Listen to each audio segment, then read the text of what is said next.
Gikan sa pagka-classmate, hangtod na nga nakapares na isip duo singers, sila nagpadayong mipaambit sa ilang talento sa pagkanta. Sila si Aljo Guba ug Zara Patonyal, mga aspiring singer gikan sa dakbayan sa Lapu-Lapu.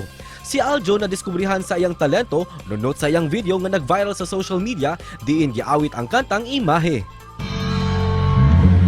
Di na may babalik ang dati nating pagsasama.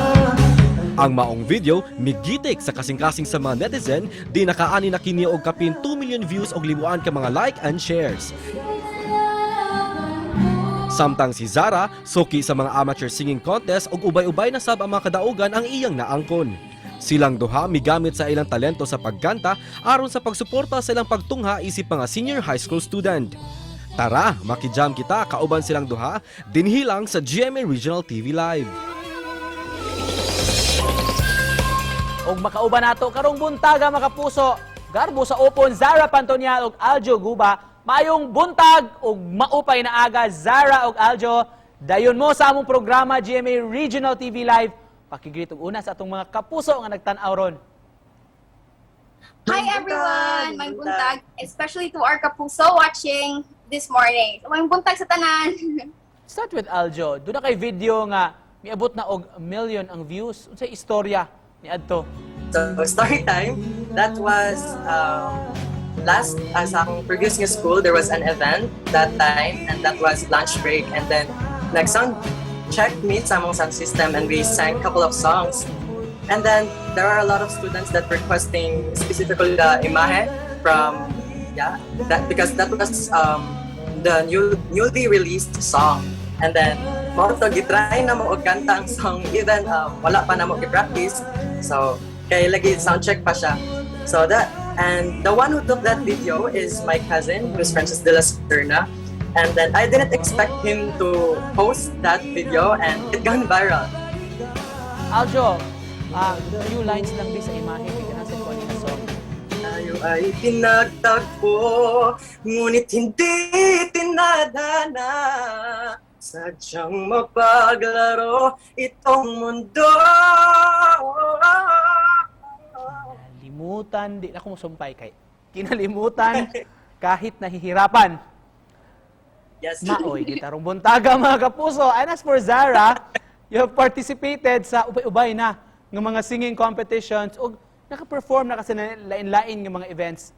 So may sinugdanan sa iniimong love o passion sa singing. Kisa may nagtudlo nimo? My love and passion sa music, specifically singing, it started, actually my mom and dad, they love singing very much, especially my papa. When I was about 3 to 4 years old, he would teach me different Bisaya songs, just for fun. For Zara, few lines lang unsa imong madalit nga imo mismong halad sa atong mga kapuso.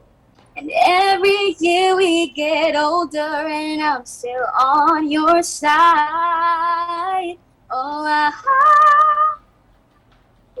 and baby, I'd give up anything to travel inside your mind. Zara, anong nakauna-una man mo nga magduo mo kauban ni Aljo? Kinsa maning ideya?